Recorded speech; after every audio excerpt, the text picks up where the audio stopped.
বৰ ধুমধামেৰে সৈতে বৰ দীঘলীয়াকে এখন প্ৰেছ কনফাৰেন্স কৰিলে। আপোনালোকে জানেই যে বিজেপি দলে তেওঁলোকৰ যিটো প্ৰপাগাণ্ডা বেলেগ বেলেগ ধৰণে তেওঁলোকে কৰে। বিজেপি দলে কেতিয়াবা চিনেমা বনায়, কেতিয়াবা বেলেগ বেলেগ ধৰণৰ কাহিনী ৰচনা কৰে, আৰু সেইবিলাক বেলেগ বেলেগ দৃষ্টিকোণৰ পৰা তেওঁলোকে মানুহৰ মাজত এটা জনমত কৰিবলৈ চেষ্টা কৰে, প্ৰপাগাণ্ডা কৰে। এই কাশ্মীৰ ফাইলৰ কথাই কলো, বিবেক অগ্নিহোত্ৰীক লগালে কাশ্মীৰ ফাইল বনাব লাগে, প্ৰপাগাণ্ডা। তাৰপিছত কেৰালা ষ্টৰী কৰিলে, বেলেগ বেলেগ ধৰণে। আমাৰ মুখ্যমন্ত্ৰী হিমন্ত বিশ্ব শৰ্মাৰো চাগে অলপ ইচ্ছা জাগিলে কেৰালা ষ্টৰী বা কাশ্মীৰ ফাইলছৰ দৰে বেলেগে তেওঁ অসমৰ আমাৰ কংগ্ৰেছ দলৰ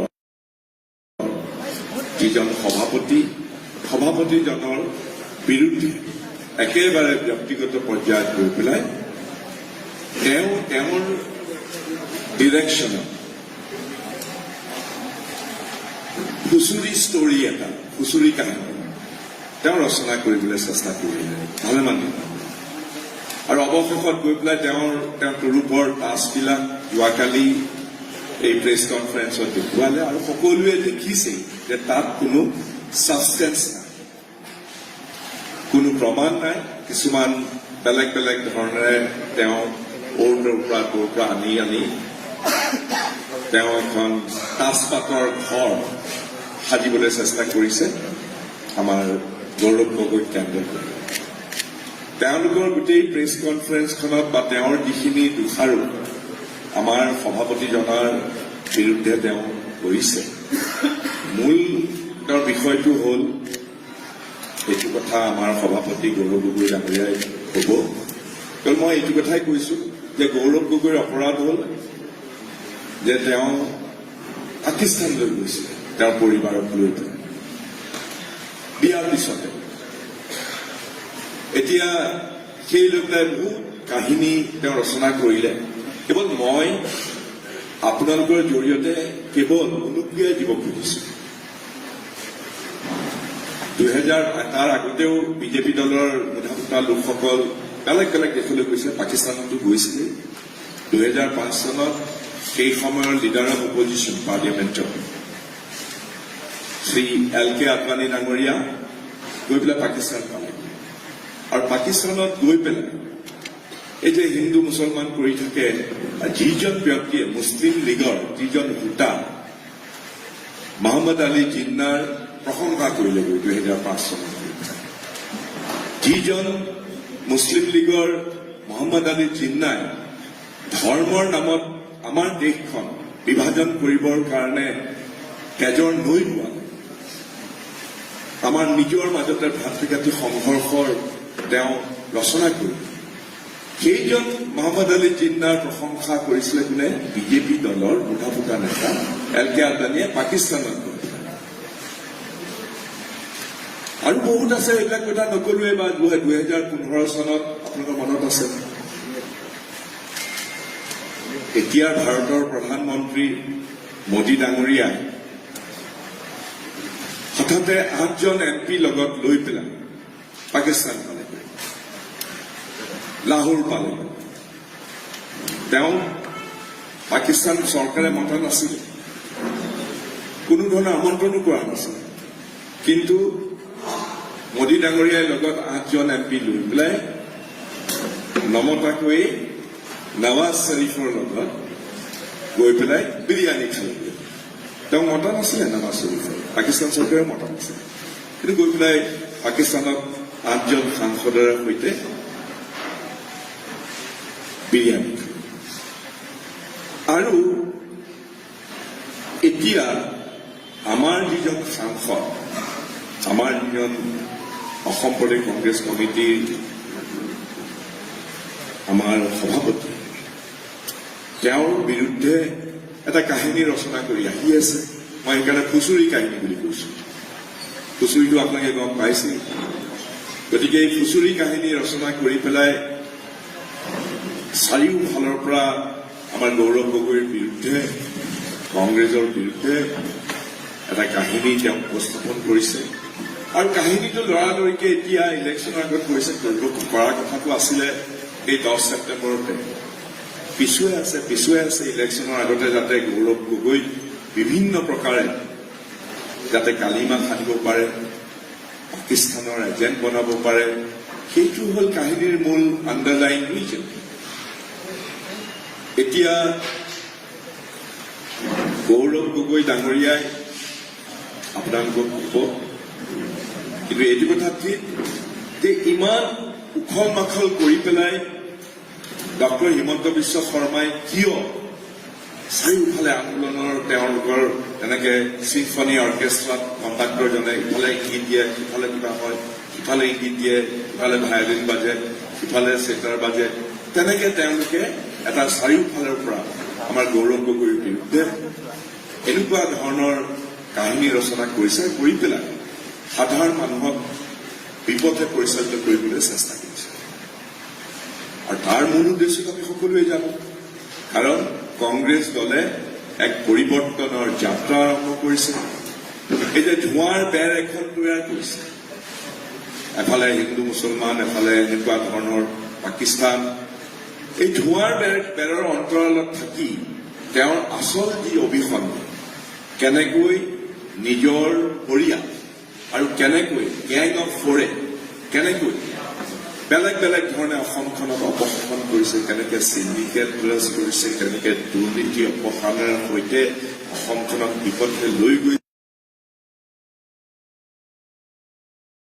গৈছে সেইবিলাক যাতে ওলাই আহিব গতিকে এখন ধোঁৱাৰ বেৰ এখন লাগে ধোঁৱাৰ বেৰ এখন তেওঁলোকে তৈয়াৰ কৰিছে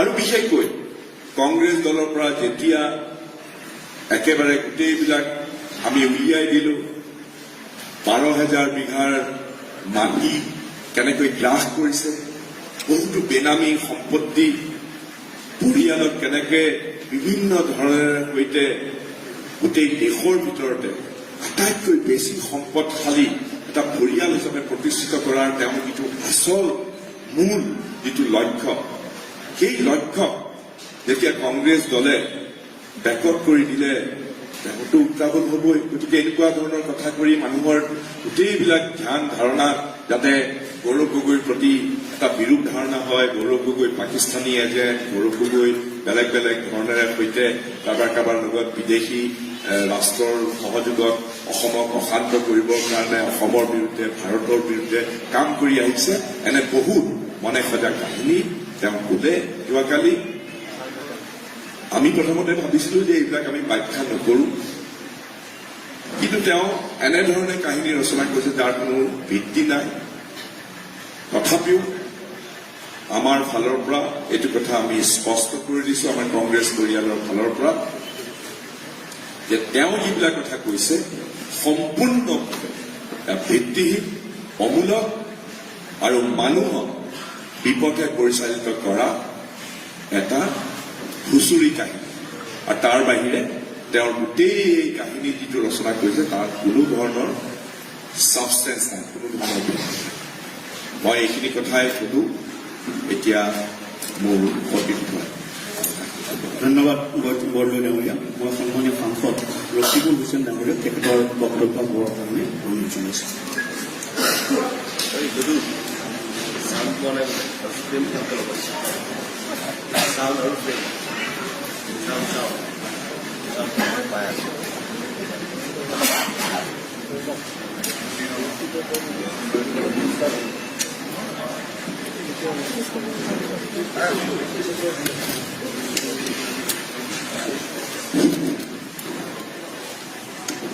মাননীয় সাংবাদিক বন্ধুসকল ইতিমধ্যে আমাৰ কংগ্ৰেছ দলৰ ফালৰ পৰা আমাৰ জ্যেষ্ঠ নেতা সংসদ গগৈ বৰদলৈ ডাঙৰীয়াই আজি সংবাদমেলৰ অপেনিং ৰিমাৰ্ক হিচাপে আমাৰ কথাখিনি ব্যক্ত কৰিছে মূল বিষয়বস্তুৰ ওপৰত আপোনালোকক আলোকপাত কৰিব অসম প্ৰদেশ কংগ্ৰেছ কমিটিৰ মাননীয় সভাপতি গৌৰৱ গগৈ ডাঙৰীয়া এই ক্ষেত্ৰত মোৰ অপেনিং ৰিমাৰ্কছটো হ'ল আমাৰ ফালৰ পৰা যে ৰাইজে যিটো আজি ভাবিছে সেই কথাখিনি বিভিন্ন কাকতে পত্ৰই প্ৰচাৰ কাৰ্য আজি ওলাইছে। তাৰে হাত ধৰি মই ক'ব বিচাৰিছোঁ যে ৰাইজে কৈছে যে এবছৰে সিংহৰ গোজৰণি দি অহা মুখ্যমন্ত্ৰীয়ে আঢ়ৈ ঘণ্টীয়া সংবাদমেলত ঘটাব নোৱাৰিলে কোনো বিস্ফোৰণ। গৌৰৱ গগৈৰ পাকিস্তান যোগসূত্ৰ, ভেলকিবাজিত পৰিণত SITৰ প্ৰতিবেদন। এই কথাটো আমাৰ কথা নহয়, এই কথাটো অসমৰ ৰাইজৰ কথা। এই কথাখিনি বিভিন্ন ক্ষেত্ৰত উপস্থাপন হৈছে। যেতিয়া এই কথাখিনি মাননীয় মুখ্যমন্ত্ৰী হিমন্ত বিশ্ব শৰ্মা ডাঙৰীয়াই, গৌৰৱ গগৈ ডাঙৰীয়াই অসম প্ৰদেশ কংগ্ৰেছৰ সভাপতি হওঁ নহওঁ এনে এটা অৱস্থা আছিল, সেই সময়তে তেওঁ অলপ অস্থিৰ হৈ এনে কিছুমান কথা কৈছিলে, যিবিলাক কথা আজি আমি আপোনালোকৰ ওচৰলৈ কৰিব লাগিছোঁ। বহুতে আমাক পৰামৰ্শ দিছিল যে আপোনালোকে এই কথাখিনি আইনৰ আশ্ৰয় নলয়। আমাৰো বহুতে কৈছিল পৰামৰ্শ যে অসত্য কথাবিলাক এনেকৈ ৰাইজৰ মাজত বিলাই আছে, গ্ল'বেল প্ৰেক্টিছৰ নিচিনা, আপোনালোকে আইনৰ আশ্ৰয় নলয়। তেতিয়া আমাৰ পৰামৰ্শদাতাসকলে কিছুৱে ক'লে, যদি কিবা কাৰণত আমি আইনৰ আশ্ৰয় লৈ এইখিনি যদি বন্ধ কৰি থওঁ, তেতিয়াহ'লে এই কথাখিনি আমি কাপ দিয়া বুলি ভাবিব। যদি কিবা কাৰণত ষ্টে অৰ্ডাৰ পাই যাওঁ, তেতিয়া লগে লগে কৈ দিব যে ভয় খাই কোৰ্টলৈ গৈ ষ্টে অৰ্ডাৰ পাইছে। আৰু যদি আমি কোৰ্টলৈ যাওঁ, তেওঁ ক'ব যে এইটো মেটাৰ ছাবজুডিচ, গতিকে মই ক'ব নোৱাৰিম। সেইকাৰণে এই গোটেই দিনকেইটা আমি সহ্য আমি কৰিম। কিমান মানুহে আমাৰ ব্যক্তিগত আক্ৰমণ কৰিলে, পৰিয়ালটোৰ মুখ্যজন যিজন নাই, তৰুণ গগৈৰ পৰা আৰম্ভ কৰি ফুল কমলিকা শিশুলৈকে তেওঁ দেখিব। ধৈৰ্য আমি ধৰি যোৱাকালিলৈকে থাকিব। 10 ছেপ্টেম্বৰ আমি ৰখিলো,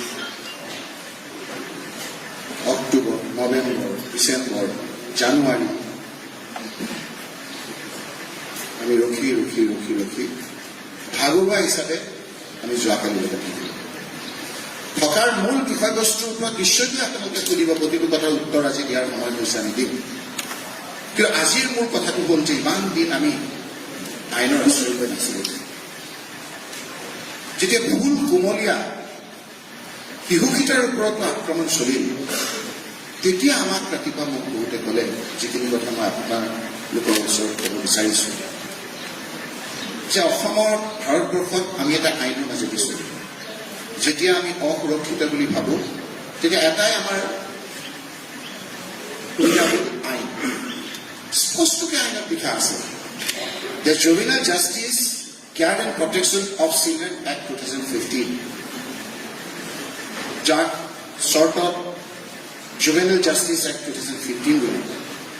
Section 74, prohibition of disclosure of identity of children. 1.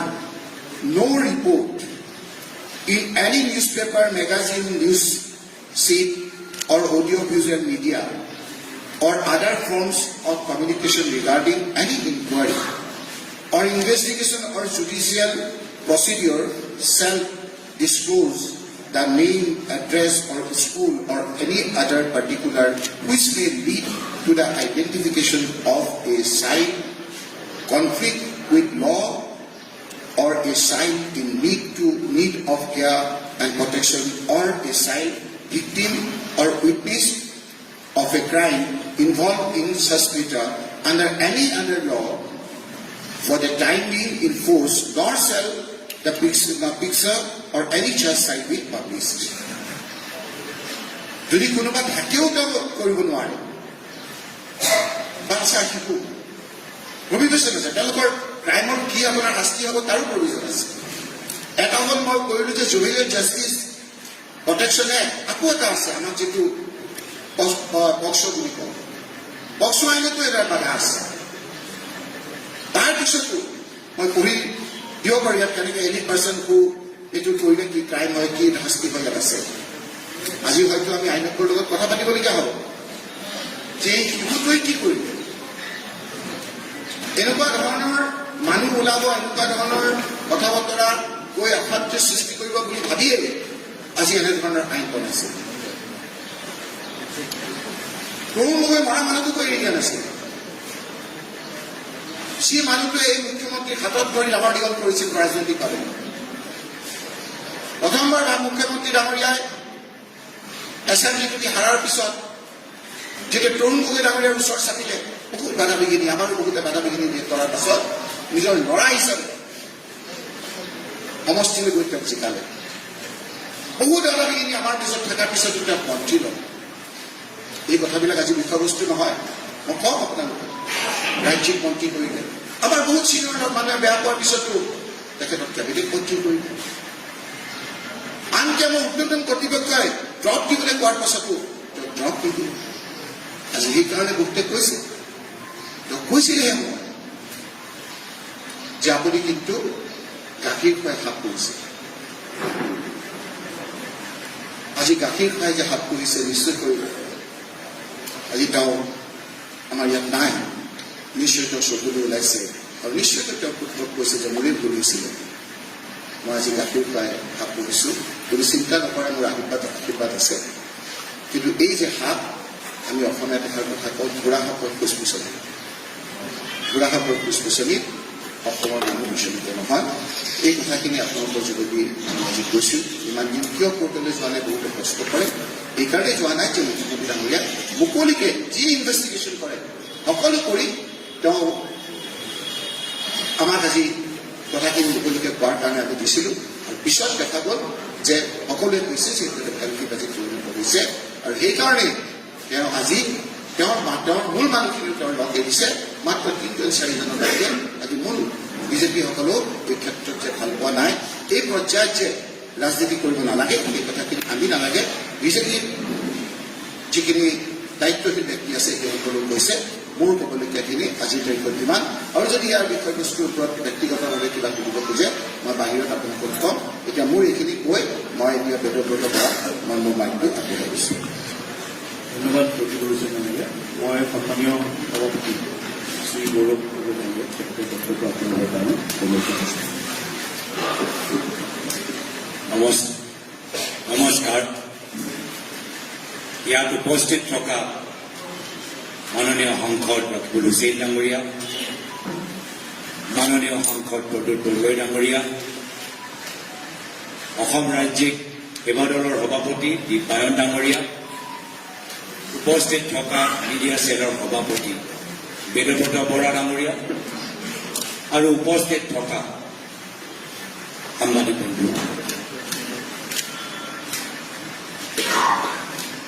মই বহুতখিনি কথা যে প্ৰদ্যুৎ বৰদলৈ ডাঙৰীয়া আৰু ৰকিবুল হুছেইন ডাঙৰীয়াই যে ক'লে তাৰ লগত মই নিজৰ কথাখিনি যোগ কৰিবলৈ বিচাৰোঁ আৰু সমৰ্থন কৰিবলৈ বিচাৰোঁ।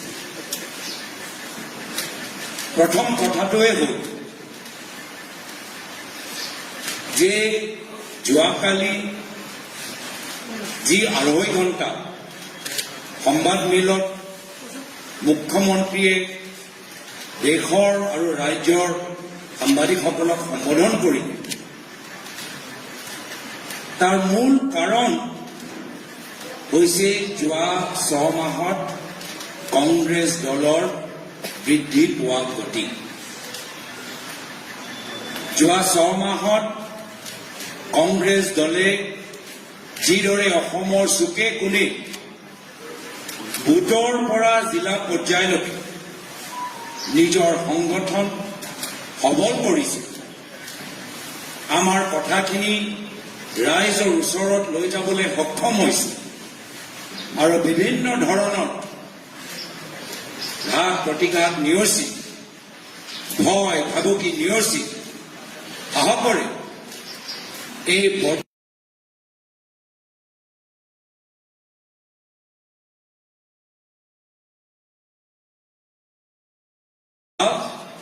আমি যোৱা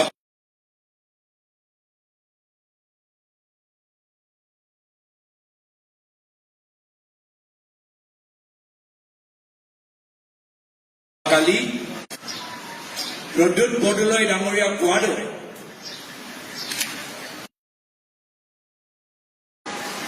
তেওঁৰ ওচৰত এই SIT ৰিপৰ্ট আজিৰ পৰা 6 মাহ আগতে জমা হ'ল নিশ্চয় তেওঁ পৃষ্ঠাৰে পঢ়িছে অধ্যয়ন কৰিলে আৰু সেই সময় যিখিনি কথা ক'লে যে 10 ছেপ্টেম্বৰত গোটেইখিনি কথা ভাবি কৰিম নিজৰ কথাৰ পৰা পিছুৱাই গ'ল কিয় কি তেওঁ নিজে অধ্যয়ন কৰিলে আৰু দেখিলে যে যি অভিযোগ ট্ৰেইনিং ISI পাকিস্তানী এজেণ্ট যিমানবোৰ যে অভিযোগ তেওঁ ইমান দিনৰ পৰা উত্থাপন কৰি আছে এটাও প্ৰমাণ তেওঁ SIT ৰিপৰ্টৰ ভিতৰত নিজে দেখা নাপালে যাৰ ফলত প্ৰায় 6 মাহ অসমৰ ৰাইজৰ পৰা এই SIT ৰিপৰ্ট তেওঁ লুকাই ৰাখিলে 6 মাহ যদি কথাটো ইমানেই গুৰুত্বপূৰ্ণ যদি কথাটো ৰাষ্ট্ৰীয় সুৰক্ষালৈ সম্পৰ্ক আছে তেতিয়াহ'লে 6 মাহ কিয় ৰখিব লাগে যদি ইমানেই ডাঙৰ কথা যদি কেন্দ্ৰৰ চৰকাৰ আন্তঃৰাষ্ট্ৰীয় সন্থাৰ সহায় সহযোগ লাগে তেতিয়া 6 মাহ এইখন ৰিপৰ্টৰ ওপৰত মুখ্যমন্ত্ৰীয়ে কিয় বহি আছে এই প্ৰশ্ন যোৱাকালি এগৰাকী সাংবাদিকজনে সুধিলে আৰু তাৰ উত্তৰত মুখ্যমন্ত্ৰীয়ে কি ক'লে যে জুবিন দাৰ মৃত্যুৰ বাবে আমি এখন ৰিপৰ্ট আমি মুকলি কৰিব নোৱাৰিম তাতে সন্মুখতে আপোনালোকক মিছা কথা ক'লে সন্মুখৰ পৰা তেওঁ গোটেই মিছলীয়া কথাবোৰ ধৰা পৰা আমি সকলোৱে কিয় যিহেতু ৰিপৰ্ট মুকলি কৰা তিথি আছিল 10 ছেপ্টেম্বৰ আৰু জুবিন দাৰ মৃত্যু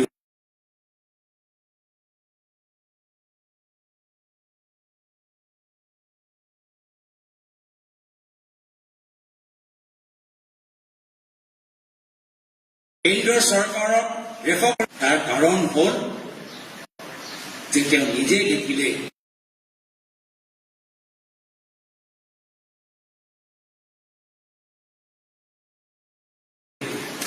যে এটাও অভিযোগৰ প্ৰমাণ তেওঁলোকৰ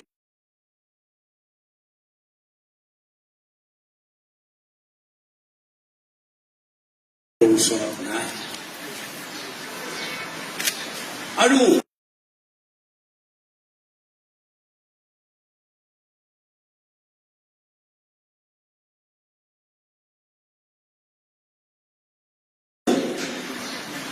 প্ৰদ্যুৎ বৰদলৈ ডাঙৰীয়া কোৱাৰ দৰে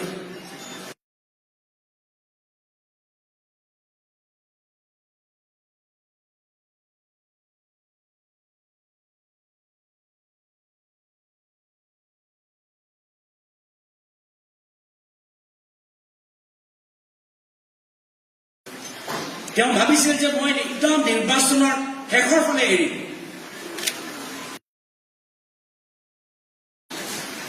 যি তিথি নিজৰ মনত ভাবি থৈছে তাতকৈ আগত এই প্ৰেছ কনফাৰেন্স কৰিবলৈ বাধ্য হ'ল কিয় বহুত ডাঙৰ 40,000 বিঘাৰ মাটি আজি তাৰ তুলনাত চাওক এজন পৰিয়ালৰ বাবে 12,000 বিঘা মাটি তেওঁলোকৰ ওচৰত থকা আৰু কিমান ডাঙৰ কথা হ'ব পাৰে আৰু এইখিনিয়ে যে সম্পূৰ্ণ কথা আমি নাজানো পৰৱৰ্তী দিনত আমি আৰু হু ইজ হিমন্ত বিশ্ব শৰ্মা কোন হয় হিমন্ত বিশ্ব শৰ্মা ৱেবছাইটৰ পৰা বহুতখিনি তথ্য আমি লাভ কৰিম কিন্তু ইতিমধ্যে আমি যে যোৱা 3-4 দিন সময় পৰিৱৰ্তনৰ যাত্ৰা আমি সম্পূৰ্ণ কৰিলোঁ তাৰ ভিতৰতে গুৱাহাটী কামৰূপ যদি নগাঁও যদি আমি য'ত গ'লো তাৰে যদি আমি তথ্যবোৰ ওলাও ইতিমধ্যে কংগ্ৰেছ দলে মুখ্যমন্ত্ৰীৰ পৰিয়ালৰ দখলত থকা 4,000 বিঘা মাটি আমি ইতিমধ্যে ওলাবলৈ সক্ষম হৈছো 4,000 বিঘা তো এইখিনি কথা যে আমি কৈ আছো এইখিনি কথা দল পেলাবলৈ ৰাইজৰ মনৰ পৰা আঁতৰাবলৈ বাধ্য হ'ল মুখ্যমন্ত্ৰী নিজৰ সংবাদমেল বা SIT ৰিপৰ্ট যি ৰিপৰ্ট তেওঁ 6 মাহ গোপন ৰাখিলে শেষত গৈ বাধ্য হ'ল মুকলি কৰিব আৰু মই ভালে পাওঁ মই এই ছুপাৰ ফ্লপ চিনেমাৰ মুকলি হোৱাটো ভালে পালো মইতো বহুত দিনৰ পৰা বাট চাইছো আৰু ইতিমধ্যে ৰকিবুল হুছেইন ডাঙৰীয়াই ক'লে যে কিয় আমি কোৰ্ট কেছ দিয়া নাই মুখ্যমন্ত্ৰী বাৰম্বাৰ কয় যদি সাহস আছে এটা কোৰ্ট কেছ দিয়ক আমি কিয় কোৰ্ট কেছ দিয়া নাই যে ৰকিবুল হুছেইন ডাঙৰীয়া কোৱাৰ দৰে আমি কোৰ্টে যদি ষ্টে দি দিয়ে কোৰ্টে যদি বাধা দি দিয়ে কোৰ্টে যদি SIT ওপৰত কিবা ৰেষ্ট্ৰিকশ্যন দি দিয়ে তেতিয়া তেওঁলোকে ক'ব যে আমি এই গুৰুত্বপূৰ্ণ ৰাষ্ট্ৰীয় সুৰক্ষা তদন্তৰ ওপৰত কংগ্ৰেছ দলে সহায় কৰিবলৈ বিচৰা নাই সমৰ্থন কৰিবলৈ বিচৰা নাই কিবা এটা লুকাই আছে কেনেকে ক'লেও আৰু সেইকাৰণে আমি প্ৰথম দিনৰ পৰাই কৈছো যে SITক আমি কোনো ধৰণে আইনীভাৱে আমি বাধা নিদিওঁ যি তদন্ত কৰিব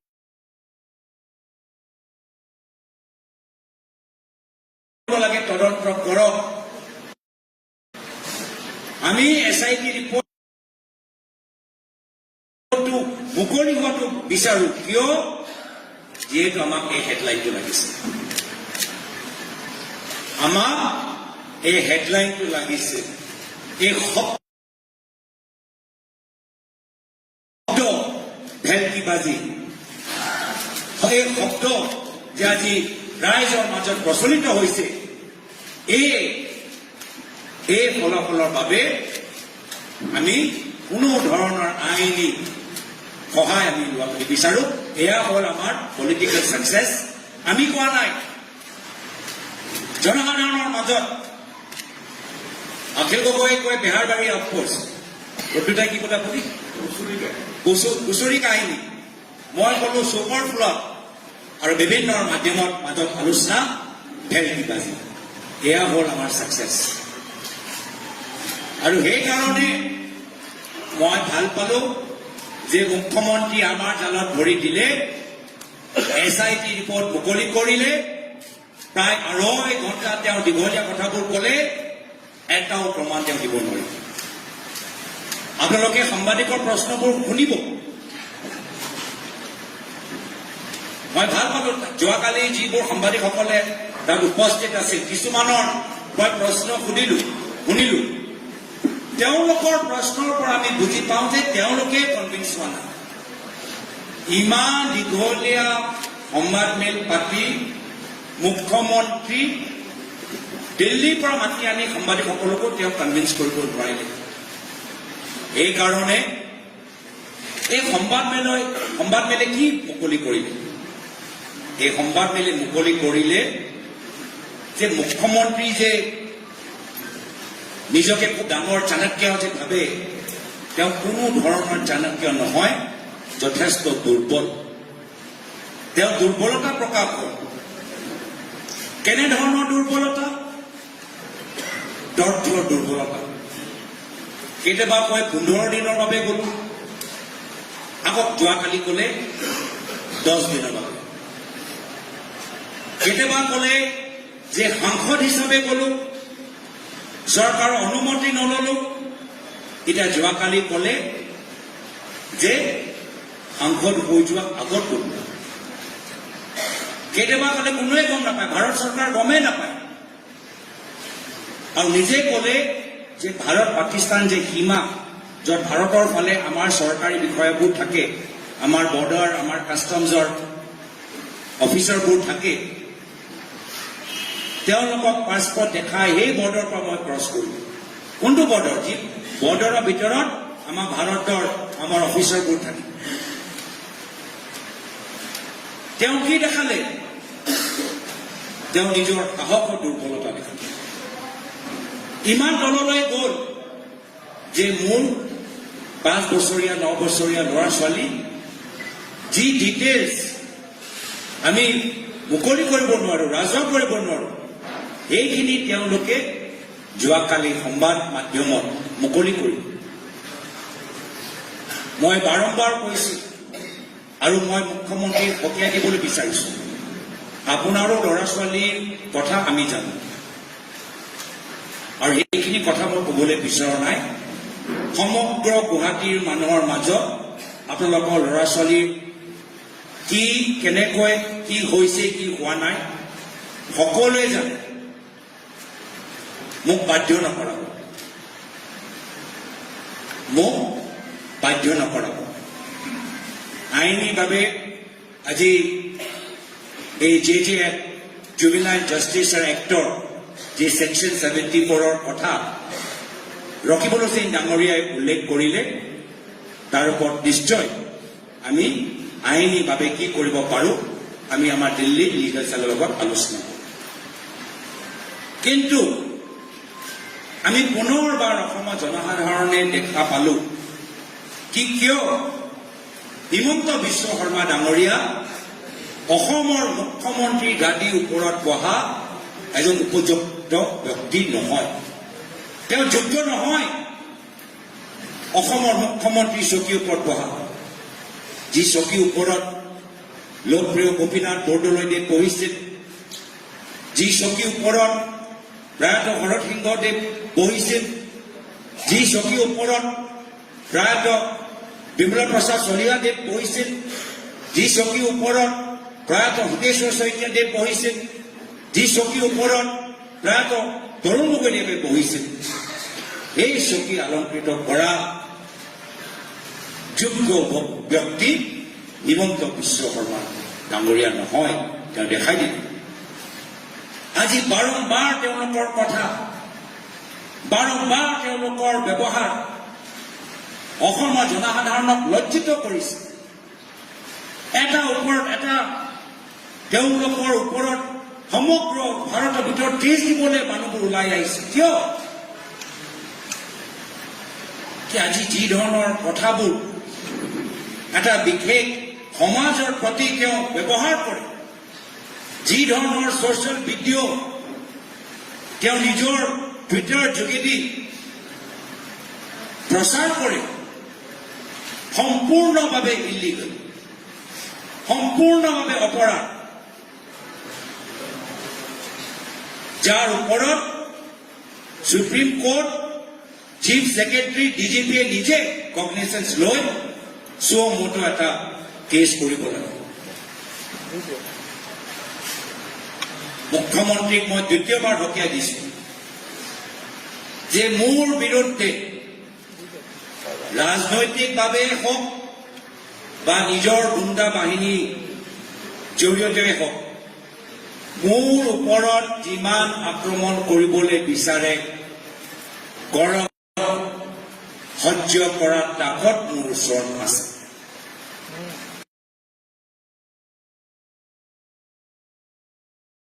মই প্ৰয়াত তৰুণ গগৈদেৱৰ পুত্ৰ, লাচিতৰ বংশ।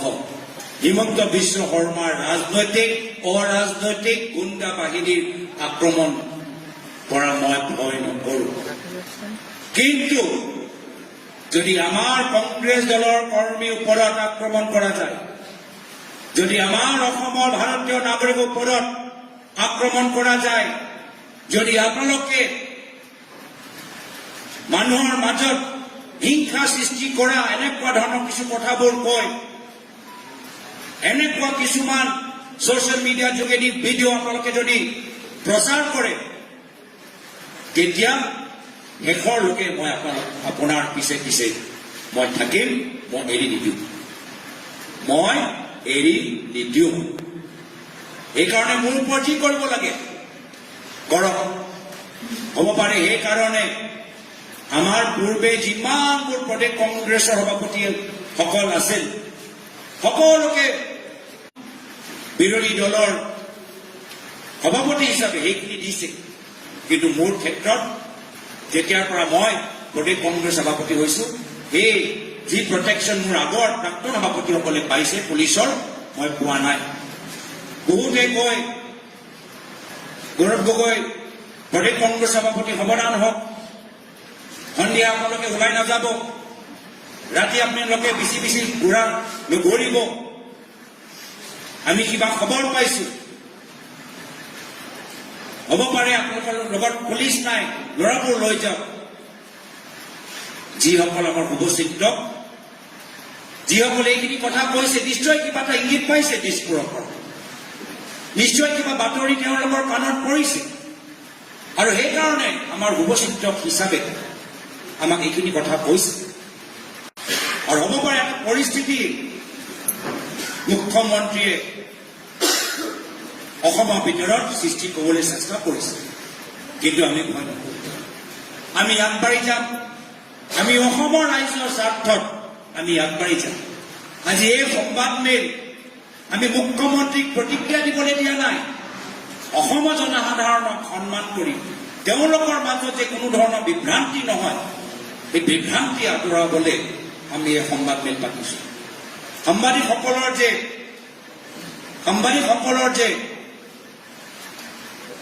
মনত যে প্ৰশ্ন আছে নিশ্চয় সেই প্ৰশ্নৰ উত্তৰ দিয়া আমাৰ কৰ্তব্য তাৰ বাবে আমি আজি এই সংবাদমেলটো পাতিছোঁ এই সংবাদমেল মুখ্যমন্ত্ৰীৰ প্ৰতিক্ৰিয়া নহয় এই সংবাদমেল অসমৰ সংবাদ জগতক সন্মান কৰি অসমৰ জনসাধাৰণক সন্মান কৰি এই সংবাদমেল আমি পাতিছোঁ কিয় কি আমাৰ ৰাজনীতি হিমন্ত বিশ্ব শৰ্মা ডাঙৰীয়াৰ পৰা পৃথক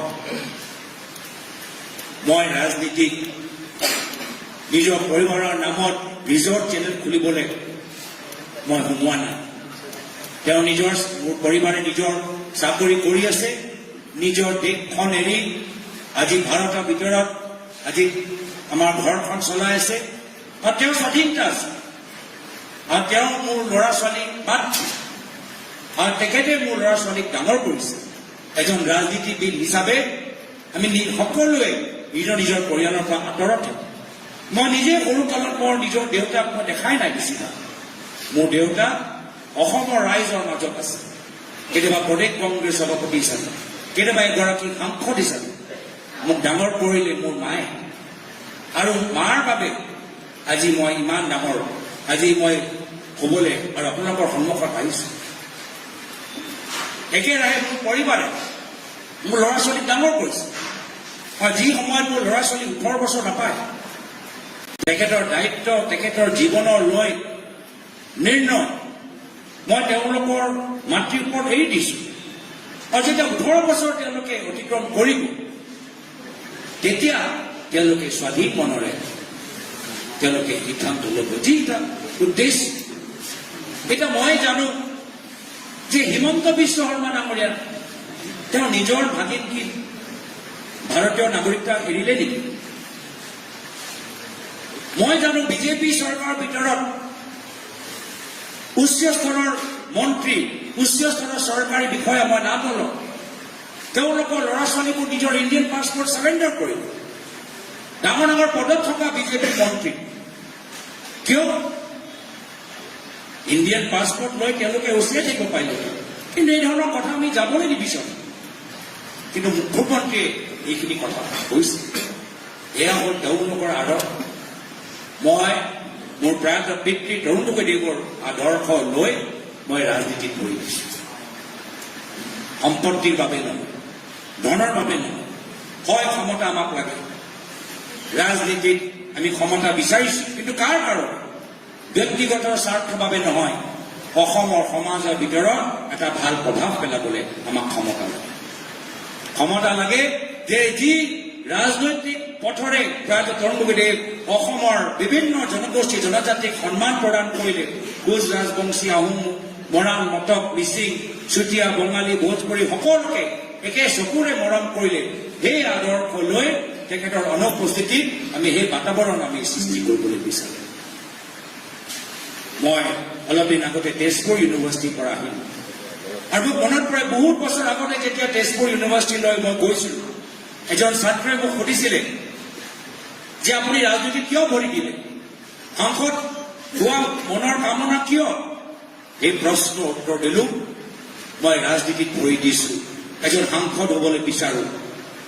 তাৰ পিছত 3টা মূল কাৰণ। প্ৰথম কাৰণ যে সদনৰ ভিতৰত মই নিজৰ দেশৰ বাবে মই মাত মাতিবলৈ বিচাৰো।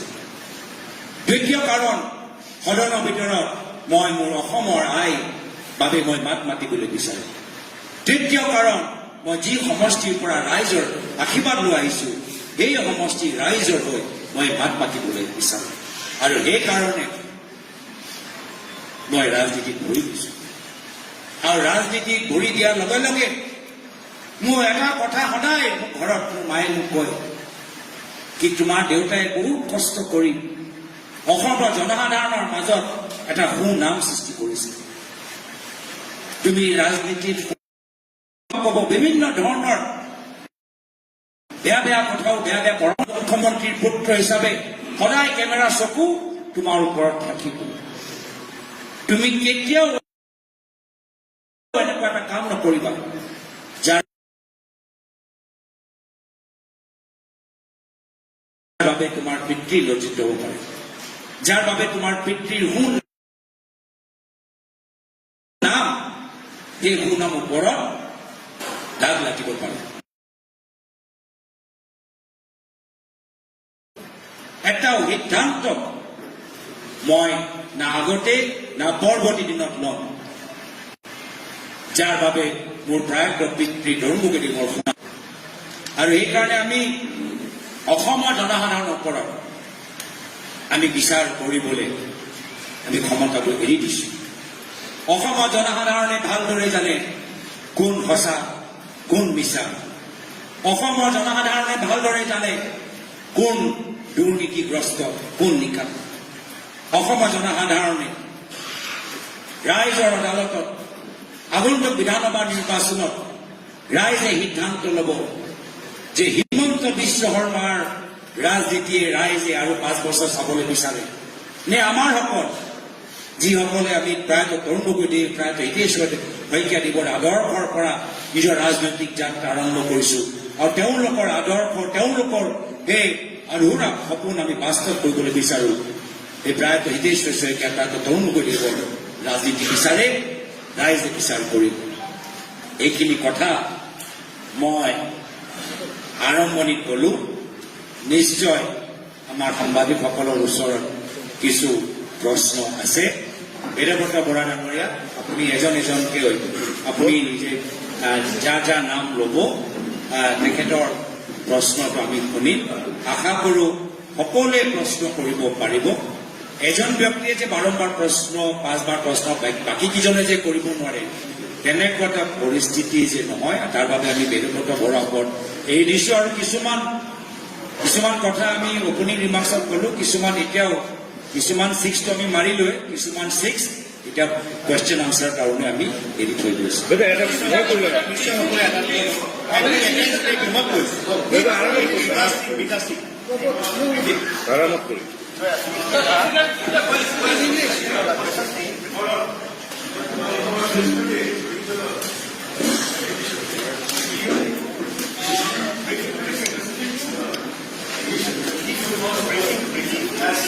In your first term as Chief Minister, as MP, you asked certain questions which were distinctly related to defense and sensitive matters of India.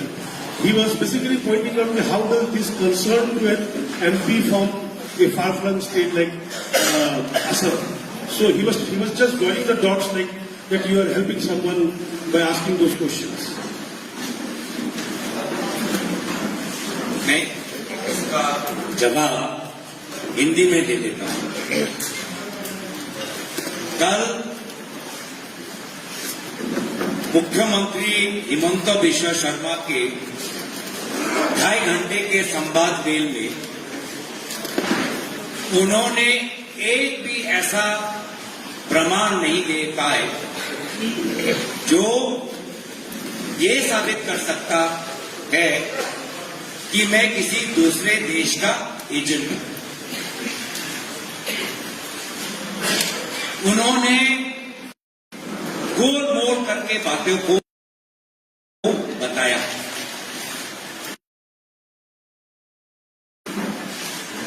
सबसे पहले ये एसआईटी रिपोर्ट उनके पास 6 महीने पहले ही था और वो इतने पिछले साल लगभग कहते रहे कि 10 सितंबर को वो सारा रिपोर्ट देश के सामने रखेंगे और केंद्र सरकार को वो अपने रिकमेंडेशन भेजेंगे। तो अगर मामला राष्ट्रीय सुरक्षा का है तो हमारा सबसे पहला सवाल ये है कि मुख्यमंत्री पिछले 6 महीने से इस रिपोर्ट पर क्यों चुप थे। सितंबर में ही जब रिपोर्ट उनके पास आ गया था तभी इस रिपोर्ट का पर्दाफाश मीडिया के सामने क्यों नहीं किया, केंद्र सरकार को रिकमेंडेशंस क्यों नहीं दी।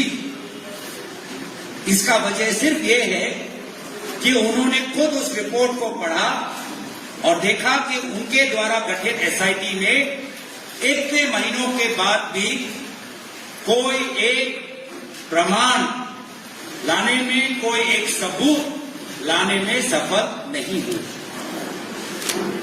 पहले वो कहते थे कि 15 दिन के लिए हम पाकिस्तान गए, कल कहा 10 दिन।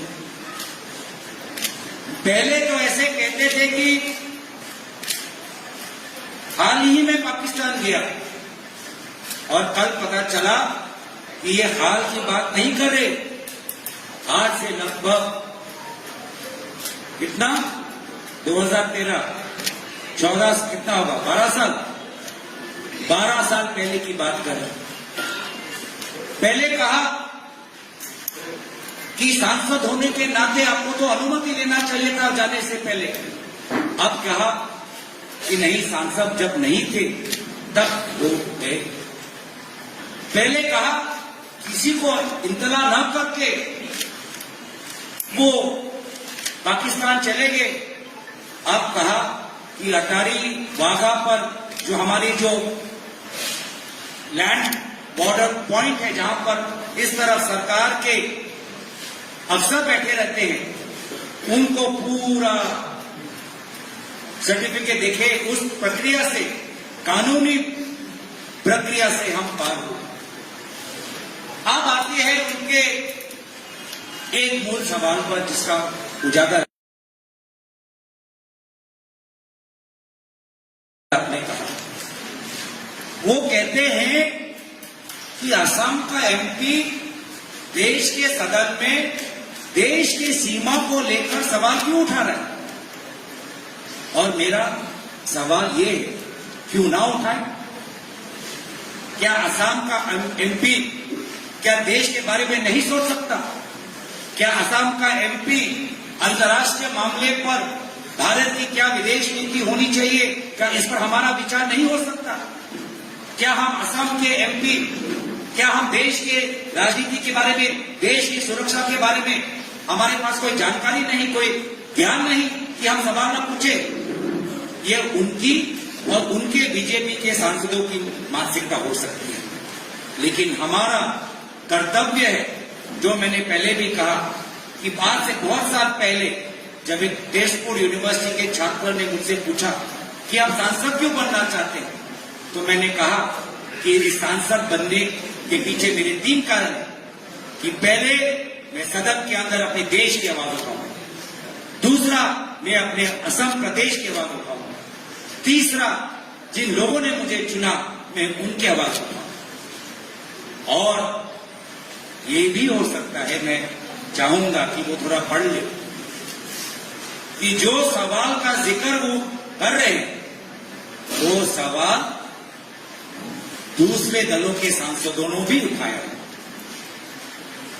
एनसीपी पार्टी के एक सांसद ने भी वो सवाल उठाया।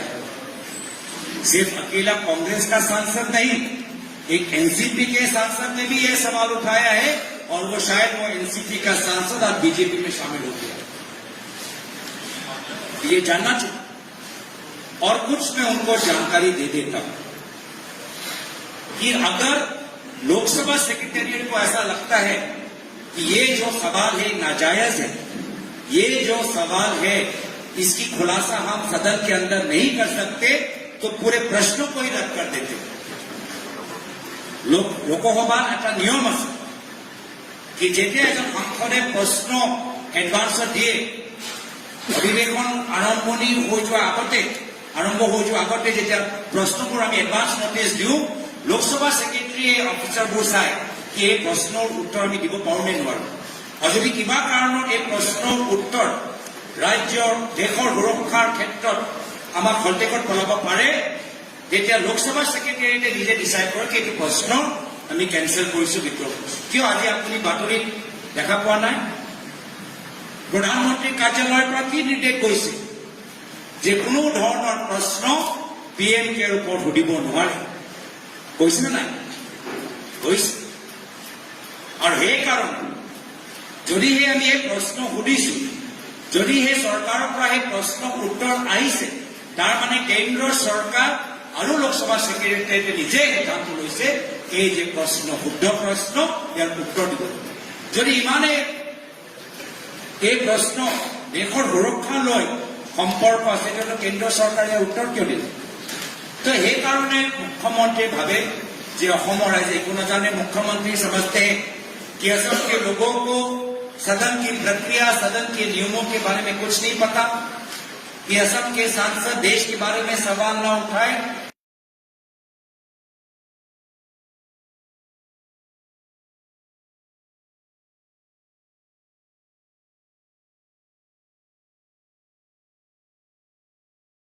ये उनकी व्यक्तिगत मानसिक सोच। Mr. Gogoi, yesterday,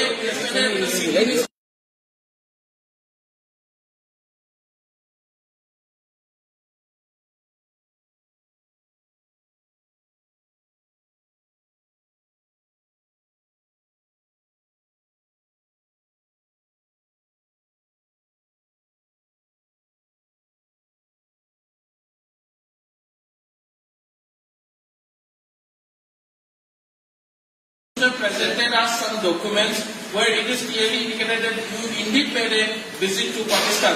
Can you kindly give us a detailed account of the motive behind your visit and where were you in those 10 days in Pakistan?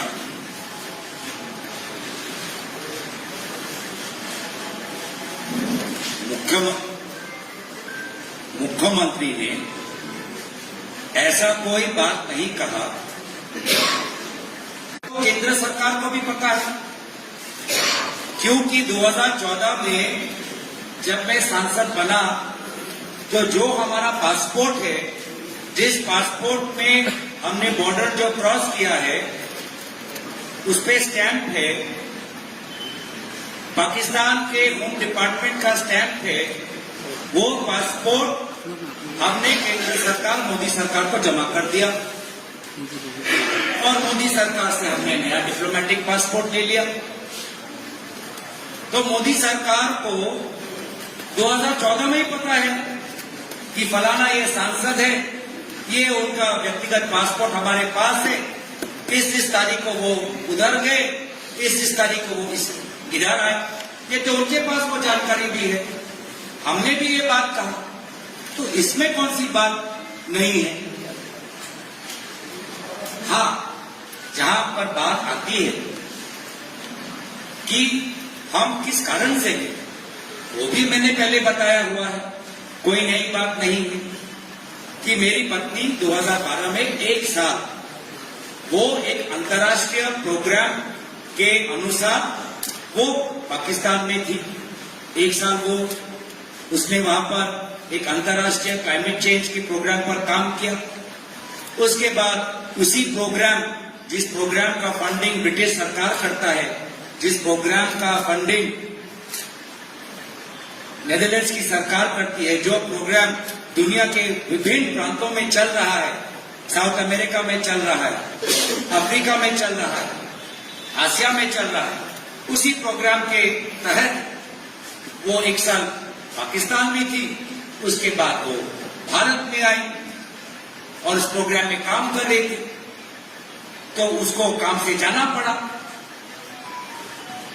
मैं उनका शौहर, मैं उनका पति, मैं भी उनके साथ गया। वहां जाकर हमने उनका जीवन कैसे था, जीवन कैसे कटाया, कहां वो रहती थी, कैसा उसका जीवन था, कैसे एक व्यक्ति जो विदेश की है आसिया में आके पाकिस्तान जैसे देश में कैसे अकेले रही, उसे सीखा। वो किस बाजार में जाती थी, किस पार्क में टहलती थी, कहां वो खाना खाती थी, कहां वो कपड़े खरीदती थी, वो हमने देखा। तफसीला जो हमारा प्राचीन, हमारा सिविलाइजेशन का जो एक आर्कियोलॉजिकल वंडर है, तफसीला हमने, और इसीलिए मुख्यमंत्री ने पूछा कि हाँ, पहले तो वीजा था लाहौर जाने का, उसके बाद हमने चेंज किया क्योंकि हमको तफसीला देखना था। इस्लामाबाद में इसका दफ्तर है ऑफिस का, तो हम इनके साथ हमें जाना पड़ा। तो ये बातें मैं इसलिए कह रहा हूं क्योंकि मुझे मुख्यमंत्री का जवाब नहीं देना, ये बातें मैं इसलिए कह रहा हूं ताकि मैं अपने असम के लोगों को, और आप इनसे मीडिया असम के और बाहर के जो हमारे विभिन्न कोने से हमारे पत्रकार हैं, आपके सवालों का उत्तर दें। মই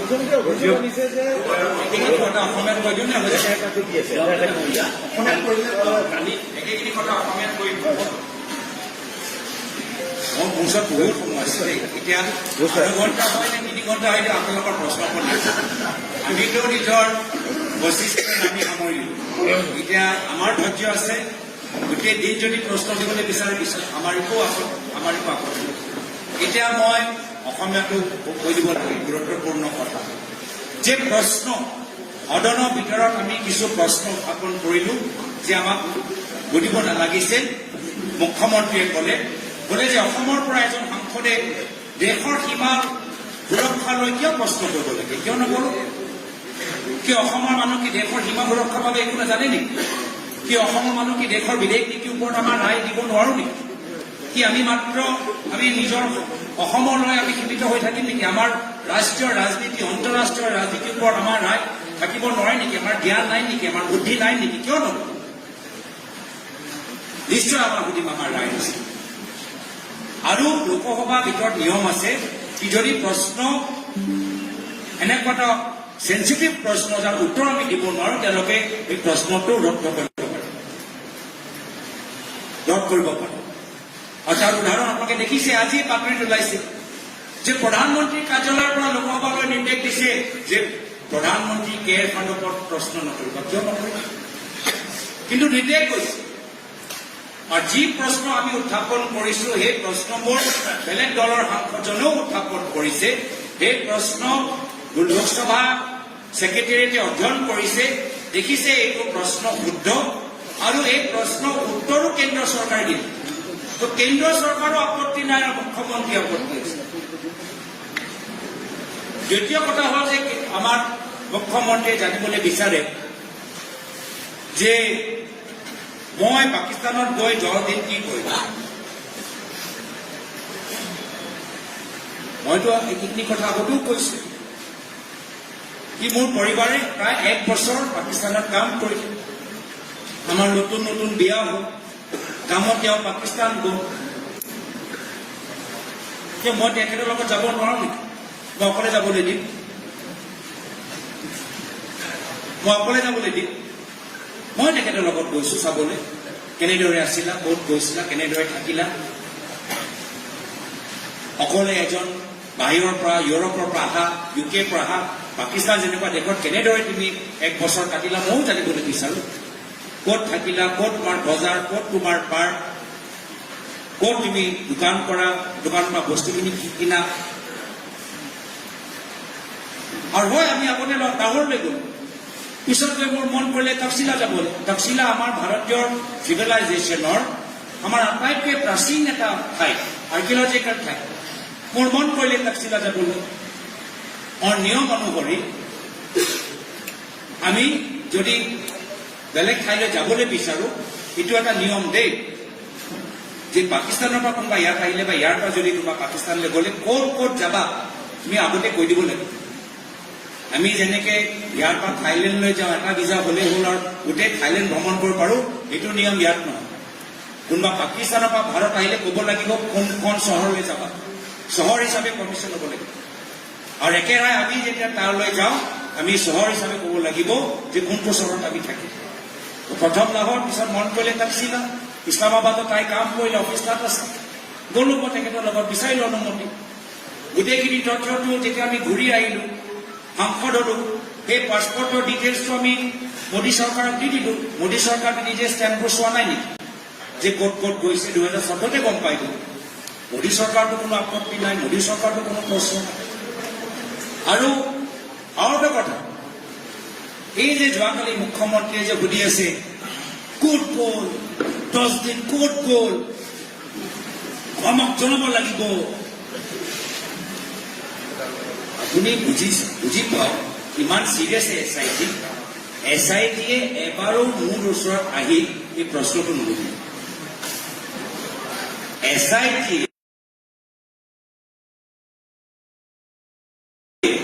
মুখ্যমন্ত্ৰীৰ মূল প্ৰশ্ন,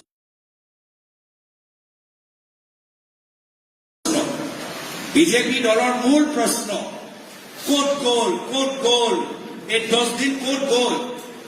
SIT-য়ে মোৰ ওচৰত আহি সেই প্ৰশ্নটো মোক সুধিছে। মইতো জবাব দিবলৈ ৰেডি আছিলো। এই প্ৰশ্নটো SIT মোৰ ওচৰত আহি নুসুধিলে কিয়? ये जो 10 दिन एक बार भी वो सवाल क्यों नहीं पूछा? क्योंकि आज जो मैंने ये बातें की रिपोर्ट में डालना पड़ेगा। फिर तो पूरा इनका जैसे कहा जो सिनेमा है तो सिनेमा का एंटी क्लाइमैक्स वही हो जाएगा। एक बार छोड़ी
इमाने गुरुत्वपूर्ण प्रश्न SIT के सामने ये फोटो बहुत डाঙৰ বিখ্যাত দৰগাৰ সন্মুখত এই ফটো। এই ফটো এজন ডাঙৰ বিখ্যাত মৌলানাৰ লগত হিমন্ত বিশ্ব শৰ্মা ডাঙৰীয়াৰ ফটো।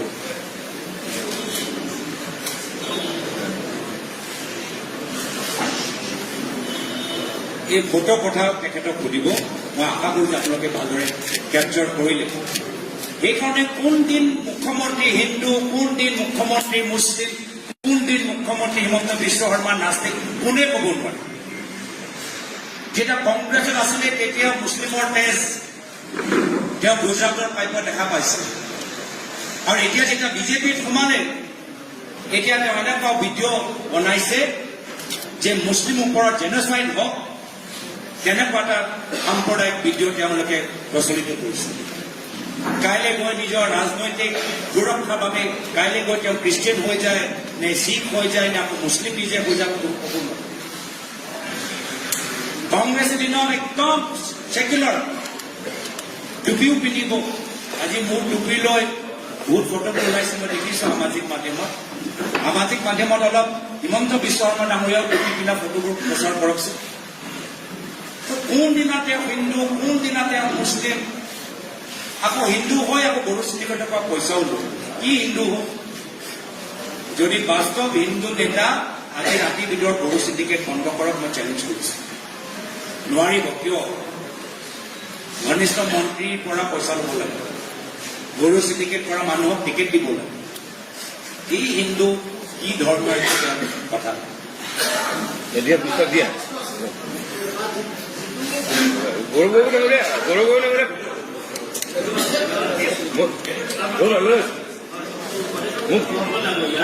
কালি মুখ্যমন্ত্ৰীয়ে কৈছে যে বৰ্তমান আপোনাৰ পত্নীয়ে এতিয়াও পাকিস্তানৰ পৰা দৰমহা লৈ আছে, এতিয়াও বেংক একাউণ্ট সক্ৰিয় হৈ আছে, আৰু যেতিয়া ভাৰততো কাম কৰিছিলে তেতিয়াও কিন্তু তেওঁ পাকিস্তানৰ পৰাই দৰমহা লৈ আছে।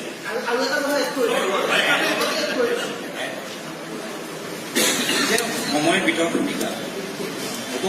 হয়তো আছে আৰু এঘণ্টা হ'বলৈ বিচাৰা বা ৰেকৰ্ড ভংগ কৰিবলৈ বিচাৰা, একো আপত্তি নাই। চব আপোনালোকৰ, আমি একদম লোকতান্ত্ৰিক দল আপোনালোকৰ ওপৰত, আমি আপোনালোকক আমনি ল'ম।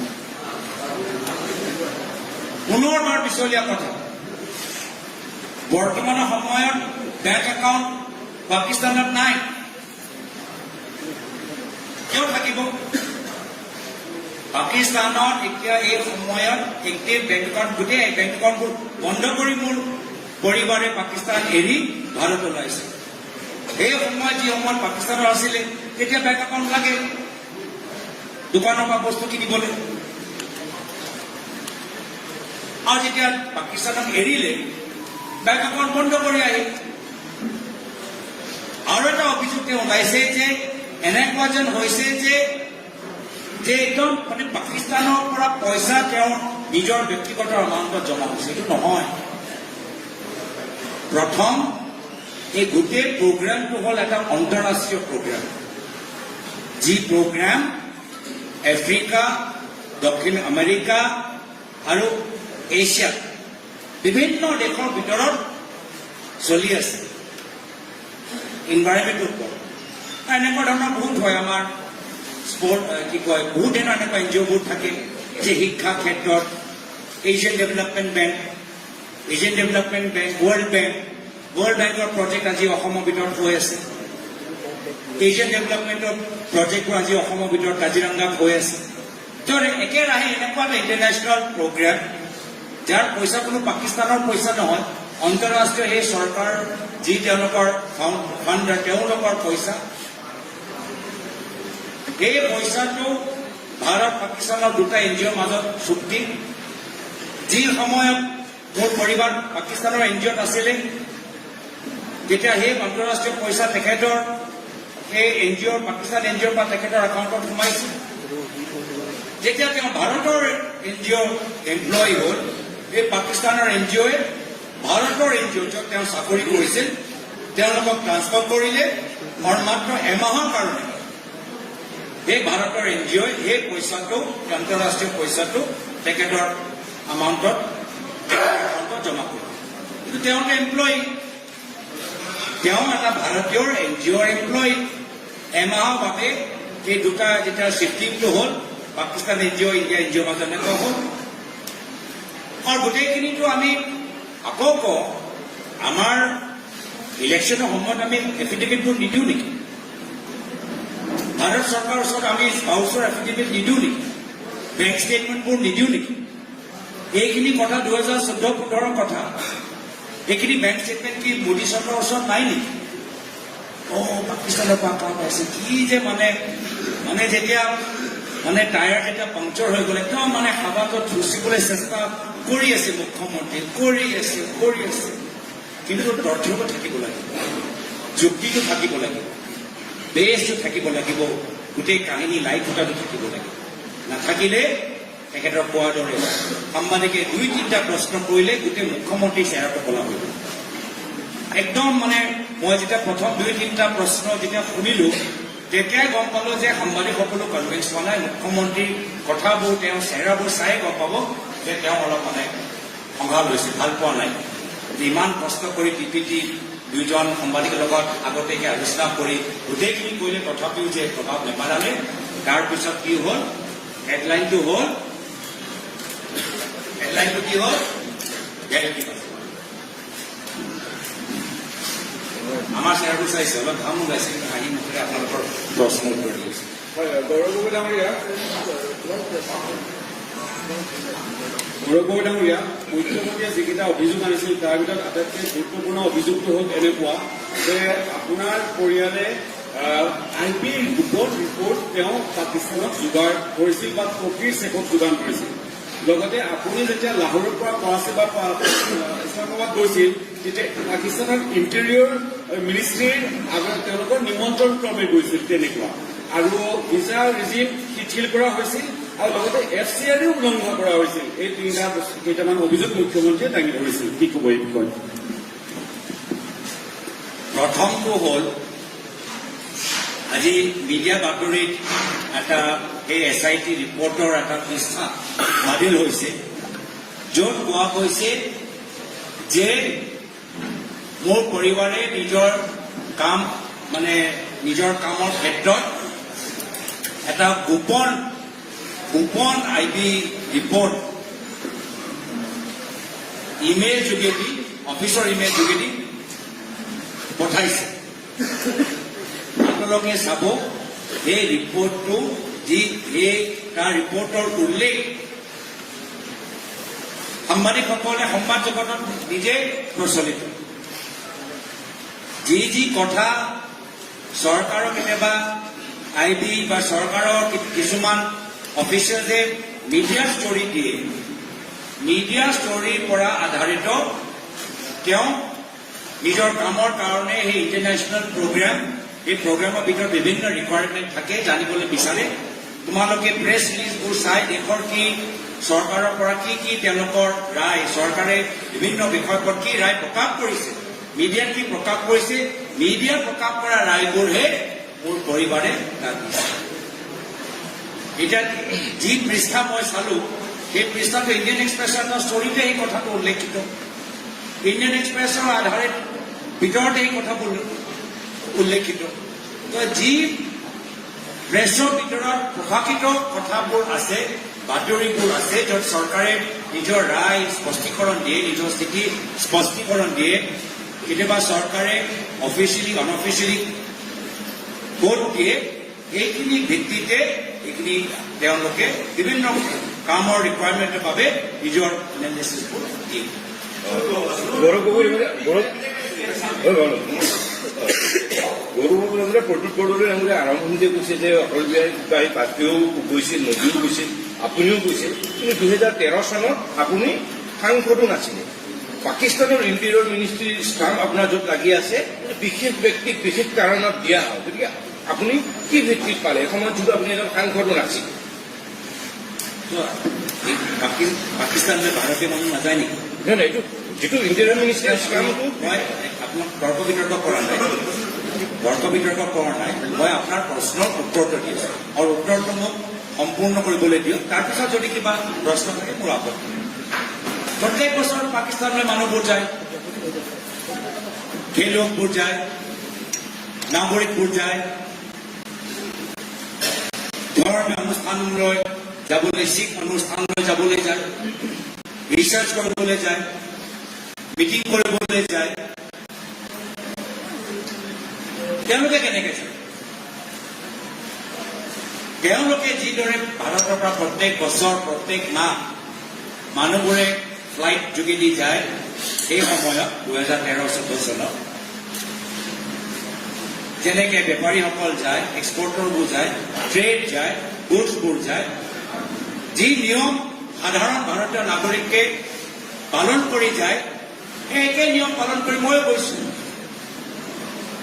আৰু নিয়ম মতে মই আগতেও কৈছো যে তাত গ'লে কোনটো চহৰত যাব, তাৰ অনুমতি ল'ব লাগে আৰু নিশ্চয় আমাৰ এনেকুৱা এটা নিয়ম যে ইয়াৰ পৰা তাত গ'লে তাৰ পৰা ইয়াত আহিলে হোম ডিপাৰ্টমেণ্টৰ ক্লিয়াৰেন্স লাগিব হোম ডিপাৰ্টমেণ্টক জনাব লাগিব হোম ডিপাৰ্টমেণ্টৰ ক্লিয়াৰেন্স নোহোৱাকৈ আমি তাত যাব নোৱাৰো তাত আমি আহিব নোৱাৰো এতিয়া আমি অনুমতি বিচাৰিছো ক্লিয়াৰেন্স বিচাৰিছো এইটো ইনভিটেশ্যন কেনেকৈ হ'ব মুখ্যমন্ত্ৰী শব্দবোৰ চাব দেই মুখ্যমন্ত্ৰীয়ে কৈছে যে মই পাকিস্তানৰ ইণ্টেৰিয়ৰ গৃহ বিভাগৰ নিমন্ত্ৰণত গৈছো এতিয়া আমি আইনী প্ৰক্ৰিয়াৰ যোগেদি ক্লিয়াৰেন্স নোহোৱাকৈ কোনো নাগৰিক ভাৰত বা পাকিস্তান যাব নোৱাৰে আমি আইনী প্ৰক্ৰিয়া ভিজা প্ৰক্ৰিয়া পালন কৰি গৈছো ভিজা প্ৰক্ৰিয়া পালন কৰাটো নিমন্ত্ৰণ হ'ল নেকি এতিয়া আপোনালোকে যে ইউকে যায় শ্ৰীলংকা যায় এই যে ষ্টেম্প যে পায় এই ষ্টেম্পটো কি নিমন্ত্ৰণ নেকি এইটো নিমন্ত্ৰণ নহয় ন এইটো ক্লিয়াৰেন্সে মই আপোনাক কোনে কোনে বেলেগে চবে শুনিছে চবে শুনিছে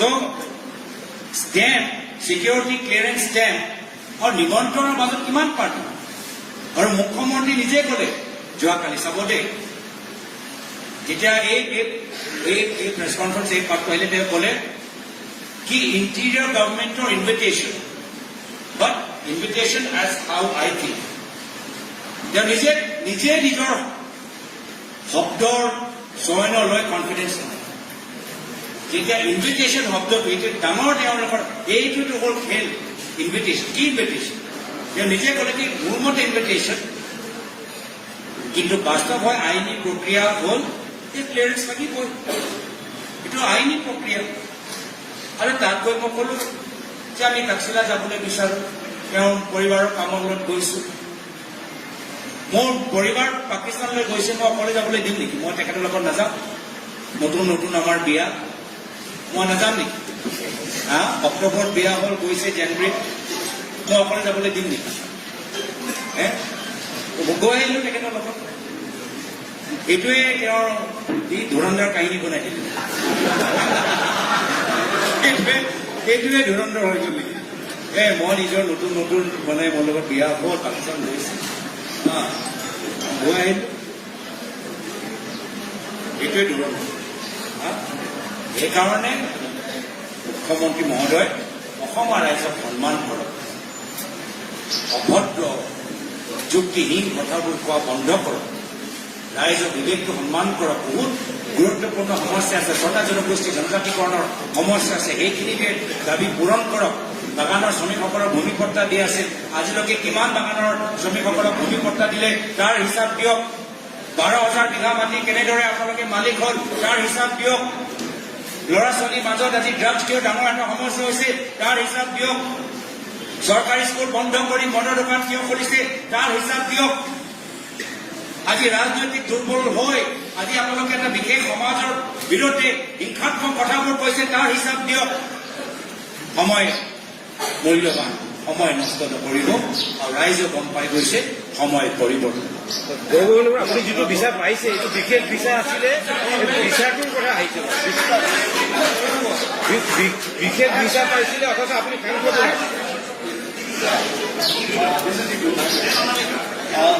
So, yesterday press meet, all the documents submitted signed.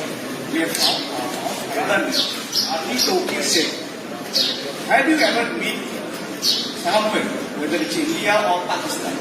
Ali Toki said, or do you think that during this period, your 10 days stay in Pakistan, or your wife that I think she is working for Lead India or Lead Pakistan, she gives certain documents. Do you think that is there any kind of sensitive information related to India internet security or international? Or one more point he mentioned, she has mentioned in her report, low risk, low visibility. What do you say? Everything that everything that has been is in my knowledge, as I've seen in the media, that has been attributed to my wife sharing confidential information. Those allegations are absolutely false, baseless, and bogus. Reports that were attributed to my wife as shared in media only reveal information that has already been circulated in press, and that was the domain of my wife's work, which is to read into public information, to read into articles cited in the media, to present those views which have been cited in the media, those articles which have been cited in the media, to whoever is part of that program. As pertaining to this person, it has also come to my knowledge that this person through this specific program, CBKL, has worked in Gujarat when Narendra Modi ji was the Chief Minister. Now I also want to know, has the SIT interviewed those people in the government of Shri Narendra Modi ji when he was Chief Minister as to whether they have met him or not met him? What has come in media information that the British High Commission also has met with this person. So has the SIT met them also? And all these questions that you are asking, can you imagine? The SIT has never once approached me and asked me these questions. Such important questions that Chief Minister was raising, his own constituted SIT did not deem it important to come to me and ask me those questions. I would have happily answered these questions.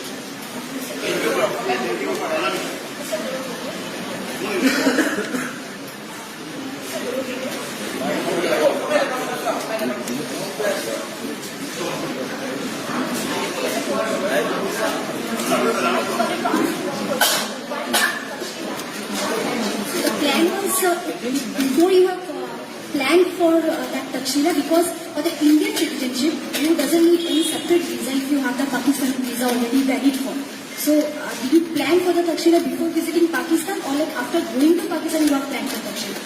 And regarding the social media post, CM clearly mentioned that for the 10 days you were silent on social media. So, what do you say on this?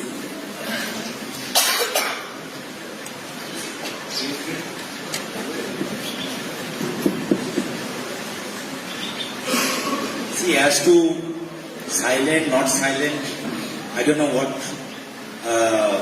Chief Minister is talking about silence, not silence, I don't know. I also would like him to break his silence on this photo.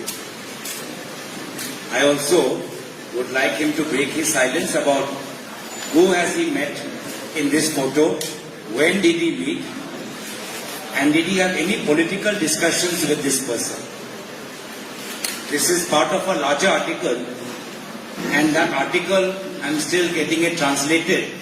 It says that the Himanta Biswa Sharma and this person had political discussions with this religious person.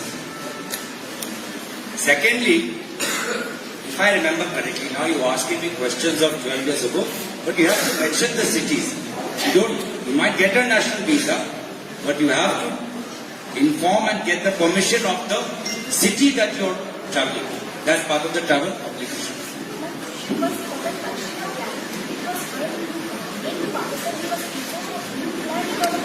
No, after. I just said, after. I have gone only because I have married my wife 3 months before. She is going to Pakistan. I felt it is my duty as a husband to accompany her. But it is also being said that you abandoned the visa when you were in Pakistan, which is regularly not possible for any Indian citizen to get the visa amended when you were in Pakistan. What is visa amendment? Did you understand what is visa bill? Then your permission to visit Islamabad and Karachi was approved when you were already in Pakistan. So this is basically I have already explained that when you apply for permission, you mention the city that you will be traveling to. Once you are there, if you want to add more destinations, the agreement between both countries is such that you can add those cities within those time period that you are there, but you have to get that clearance. Without clearance, no Pakistani can come and go anywhere. In that time, 2013-14, the regime was such. No Indian can go on one visa and roam around the country, and no Pakistani can come and roam around the country. You have to go, mention the city. If you are there, during the time you are allowed to stay there. If you want to travel, you have to apply for permission.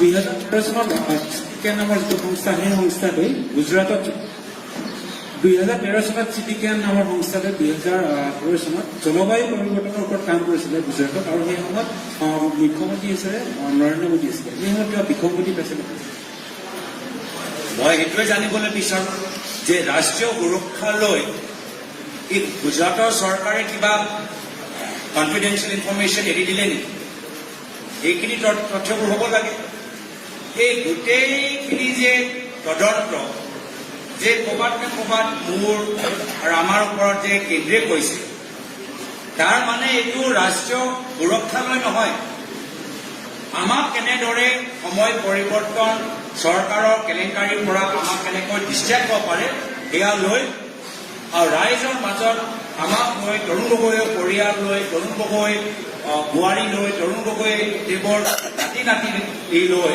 কেনেদৰে ৰাইজৰ মাজত বিভ্ৰান্তি সৃষ্টি কৰিব পাৰে সেয়া হ'ল এটা ষড়যন্ত্ৰ মই ভাবোঁ যি বিশ্বাসঘাতক কাম প্ৰায় তৰুণ গগৈদেৱৰ লগত হিমন্ত বিশ্ব শৰ্মা ডাঙৰীয়া কৰিলে এই যাত্ৰাটো আজিও অব্যাহত আছে পাকিস্তানৰ দূতাবাসলৈ আপুনি কিছু শিক্ষাৰ্থীক লৈ গৈছে সেই বিষয়ক লৈ প্ৰশ্ন উত্থাপিত হৈছে যে ইমান এটা দূতাবাস আছে পাকিস্তানৰ দূতাবাসত কিয় শিক্ষাৰ্থীসকলক হৈছিল সেই বিষয়ক লৈ এই পাকিস্তানৰ লগত আমি আমাৰ বিভিন্ন সেই সময়ত বিভিন্ন embassy Australia Singapore UK America বিভিন্ন এম্বেচি লৈ আমি এটা অনুষ্ঠান যোগেদি কলেজত পঢ়ি থকা ছাত্ৰ ছাত্ৰীসকল যিসকল UPSC এক্সপিৰিয়েঞ্চ যিসকল বিদেশ নীতিৰ ওপৰত জানিবলৈ বিচাৰে আমি সেই ব্যৱস্থাটো কৰি দিছোঁ এই সময়ত যি সময়ত যেতিয়া প্ৰধানমন্ত্ৰী নৰেন্দ্ৰ মোদী ডাঙৰীয়া এই সময়ত প্ৰধানমন্ত্ৰী নৱাজ শ্বৰীফ 2014 চনত নিজৰ শপত গ্ৰহণত মাতিছে বিয়া খাবলৈ গৈছে মইতো নিজৰ প্ৰধানমন্ত্ৰী মোদী ডাঙৰীয়া অনুকৰণ কৰি আমিও এই পাকিস্তানৰ এম্বেচেডৰ ওচৰত আমাৰ ল'ৰা ছোৱালী তাৰ ভিতৰত এগৰাকী সাংবাদিকো আছিলে হিন্দু প্ৰেছৰ সাংবাদিকগৰাকী আমি তেখেতক লৈ আমি চৰ্চা কৰিছোঁ আৰু বিভিন্ন প্ৰদেশলৈ গৈছোঁ পুনৰবাৰ মুখ্যমন্ত্ৰী যে কিমান দুৰ্বল কিমান হতাশ যে এনেকুৱা এটা মানে ভিত্তিহীন যুক্তিহীন শক্তিহীন কথাৰ ওপৰত গোটেই কাল্পনিক এটা ছবি আমাৰ ওপৰত জাপি দিবলৈ বিচাৰিছে সেইটোৱে তেওঁলোকৰ হতাশা পৰৱৰ্তী দিনত তেওঁলোকৰ পৰাজয়টো নিশ্চিত সেইটোৱে প্ৰমাণিত যোৱাকালি কৰিছে আমি আৰু দুটা প্ৰশ্ন সোধো আপোনাৰ সংবাদদান চলি থকাৰ মাজতে দেখা গৈছে মুখ্যমন্ত্ৰী ডক্টৰ হিমন্ত বিশ্ব শৰ্মাই এটা টুইট কৰিছে যে আপুনি যিটো কথা কৈছে তথ্যবিলাক কথা এই তথ্যবিলাকখন ইছলামাবাদত নহয় ৰাৱলপিণ্ডিতহে আছে তেওঁ নিজেই কৈছে মুখ্যমন্ত্ৰীয়ে টুইট কৰিছে বিষয়টো লৈ আপোনাৰ সংবাদদান চলি থকাৰ মাজতে কৈছে মই ভাল পালোঁ মুখ্যমন্ত্ৰী মোৰ সংবাদমেল চাই আছে ভাল পাইছোঁ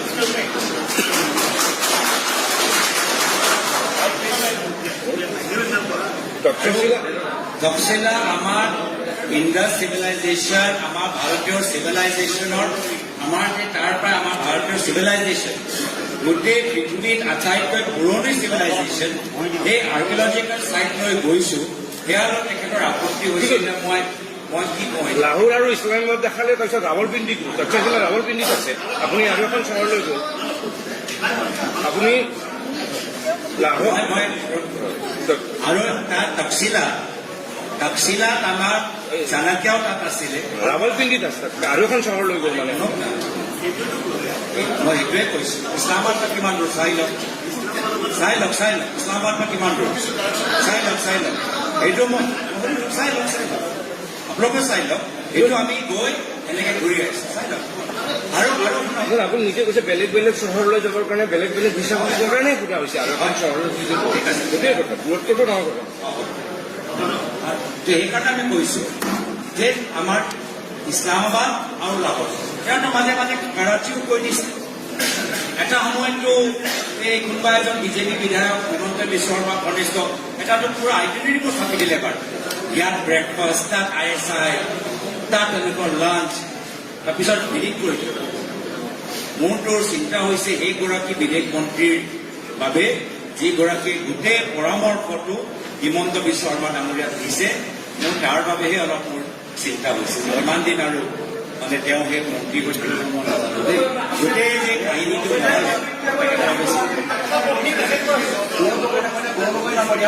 গৌৰৱে কালি মুখ্যমন্ত্ৰীয়ে এটা ইংগিত দিছিলে যে ক'ৰবাত আপুনি ব্লেকমেইলৰ সন্মুখীন হৈছিল ব্লেকমেইলৰ সন্মুখীন হৈ পাকিস্তানত গৈছিল 10 দিন পাকিস্তানত আছিল আৰু সেইখিনি সময়ত আপুনি কিছুমান গ্ৰুপত কিছুমান কাম কৰিব লগা হৈছিল আৰু সেই গোটেই বিষয়টোৰ লগত ক'ৰবাত ব্লেকমেইলিং জড়িত আছে আৰু হয়তো পাকিস্তানে আপোনাৰ সেই সকলোবোৰ গোপন বৈঠক ৰেকৰ্ডিং কৰি ৰাখিছে আপুনি অসমৰ মুখ্যমন্ত্ৰী হ'লে দেশৰ প্ৰধানমন্ত্ৰী হ'লে আপোনাৰ পৰৱৰ্তী ব্লেকমেইলিং কৰি পাকিস্তানকে কাম ভাল ধুৰন্ধৰ চিনেমা প্ৰমাণ দিব পাৰি অভিযোগটো আমিও নিব পাৰোঁ প্ৰমাণ কি দিলে এই যে SI কি প্ৰমাণ দিলে সেইটো ভাল তেওঁ ধুৰন্ধৰ বনাইছে হয়তো অভিযোগ প্ৰমাণটো কি দিলে সেইটোৱে কৈছোঁ আপোনাক ঠিকে কৰে প্ৰয়াত তৰুণ গগৈদেৱৰ গোটেই পৰিয়ালৰ ইমেজ তেওঁ ৰাইজৰ মাজত কণ্টেক্টত পেলাব বিচাৰিছে কিন্তু অসমৰ জনসাধাৰণৰ মৰম প্ৰয়াত তৰুণ গগৈদেৱৰ প্ৰতি শ্ৰদ্ধা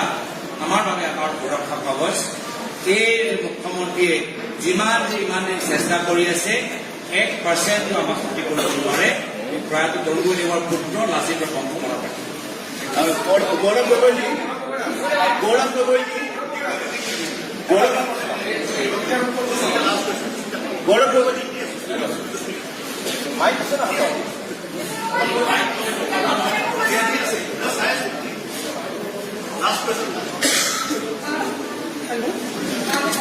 Government of Assam has now said that they will be referring the case to the FHA.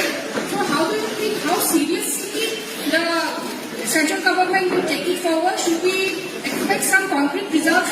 Because you are saying that they don't have any evidence.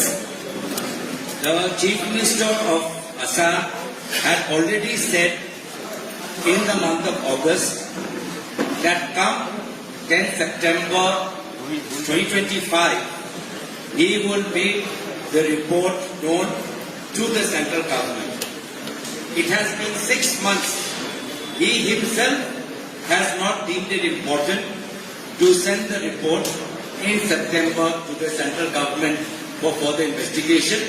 He himself waited for 6 months on a matter that he calls it national security, but he himself chooses to wait for 6 months on the false pretext that late Zubin Garg had passed away. But people of Assam know that this report was available to him prior to Zubin Garg's death. Zubin Garg passed away on 19th. This report was with him. There is a photo of the SIT team handing the report to the Chief Minister prior to the 10th September. He himself has not taken the necessary action for the past 6 months. Therefore, which shows that he himself has found that there is nothing conclusive to prove his wild, bogus, baseless, ridiculous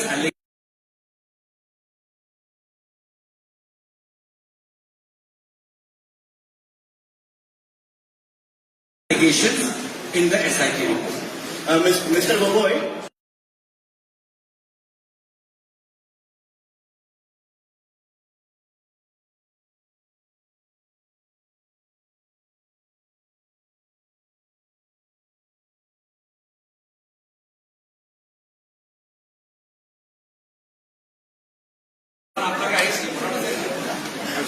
আমি অহা নাই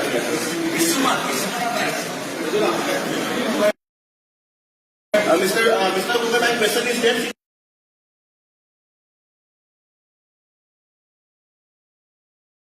you were married in 2013 and you went with your wife to Pakistan so that she doesn't face any problem, so that she doesn't feel newlyweds. With Mr. Ali Tawqir. What do you have to say? Ali Tawqir. What is the question? Question is that The person you are from talking about. 2011 to 2013. Yes, for a part of that international program is still running, and that same international program, that CDKN, has gone and worked in Gujarat when Shri Narendra Modi ji was the chief minister. Now, can we then say that the Gujarat government was in cahoots with this said Pakistani individual and was taking action detrimental to national security? Why Gujarat government getting clean check and my wife not?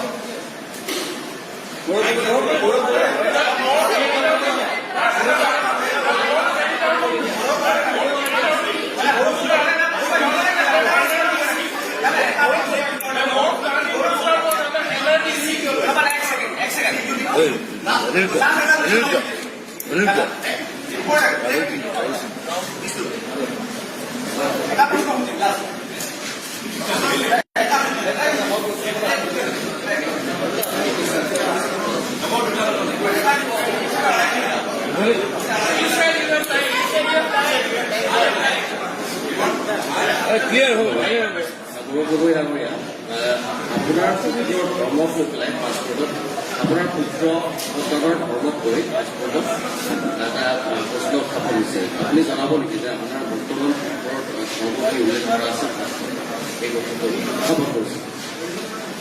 আপুনি media হিচাপে আপুনি কিন্তু হৰপেটত পেলাব বিচাৰিছিল যে মোৰ নিজৰ মাইনাৰ চিলড্ৰেনক মই তেওঁৰ ব্যক্তিগত কথাবোৰ মুকলি প্ৰশ্ন সোধাটো আইনী বিৰোধী, আৰু তেওঁ যি কাম কৰিছে আইন বিৰোধী। মাইনাৰ চিলড্ৰেন 9 বছৰীয়া 5 বছৰীয়া মাইনাৰ চিলড্ৰেনৰ প্ৰাইভেট ইনফৰমেশ্যন তেওঁৰ ওপৰত কিমান কেছ হ'বলৈ গৈছে মই নাজানো। এটাতো হেড স্পীচ দিলে, তাৰপিছত সেই ভিডিঅ'টো তাৰ ওপৰতো যি তেওঁ নিজে ডিলিট কৰিবলৈ বাধ্য। এইটোৱে প্ৰমাণ যে তেওঁ অসমৰ বাহিৰৰ কোনো প্ৰদেশৰ মুখ্যমন্ত্ৰী চকীৰ ওপৰত বহা যোগ্য নহয়। যে নিজে বাৰম্বাৰ দিনে দিনে অপৰাধ কৰে, যে নিজে বাৰম্বাৰ আইনৰ উলংঘ কৰে, তেওঁৰ ৰাইজক কি শিকাব?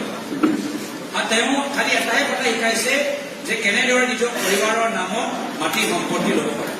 এতিয়া তেওঁকহে চাই তেওঁলোকৰ ঘনিষ্ঠ মন্ত্ৰী বিধায়ক সেই এইখিনি কাম কৰিছে। সকলোৱে নিজৰ পৰিবাৰৰ নামত ক'ৰবাত গৰু কিনিছে, ক'ৰবাত মাটি লৈছে, ক'ৰবাত মহিলা সমিতি মাটি দখল কৰিছে। এই গোটেই মডেলটো পৰিবাৰক ইউজ কৰি এই গোটেই মডেলটো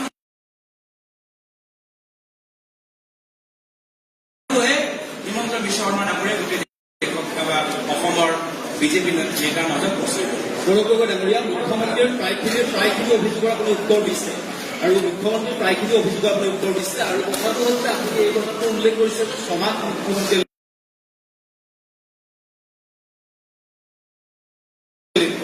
সেই কথাখিনি হয় 10 ছেপ্টেম্বৰ তাৰপিছত তাৰিখ আপুনি উল্লেখ কৰিছে। এতিয়া কথাখিনি হ'ল যিখিনি অভিযোগ আহিছে সেই অভিযোগখিনি লেট হোৱাৰ বাবে তাৰ গ্ৰহণযোগ্যতা নাথাকিব নেকি বা গ্ৰহণযোগ্যতা থাকিব বুলি আপুনি ভাবে নাই? ৰাষ্ট্ৰীয় সুৰক্ষাৰ লগত সম্পৰ্ক থকা এদিনো পলম আমি সহ্য নকৰোঁ, কিন্তু তেওঁতো 6 মাহ সহ্য কৰিলে।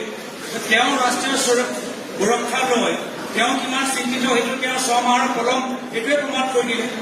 তেওঁ নিজে প্ৰমাণ কৰি দিলে যে ৰাষ্ট্ৰীয় সুৰক্ষা তেওঁৰ বাবে গুৰুত্বপূৰ্ণ বিষয় নহয়, নিৰ্বাচনী কিবা এটা ফুলজাৰিহে। আমাৰ বাবে আমি ৰাষ্ট্ৰীয় সুৰক্ষা লৈ আমাৰ বাবে কোনো ফুলজাৰি নহয়, একো পাতল বিষয় নহয় যে আমি এনেদৰে হ'ব পাৰোঁ। তেখেতৰ বাবে হ'ব পাৰোঁ, যাৰ বাবে তেওঁ 6 মাহ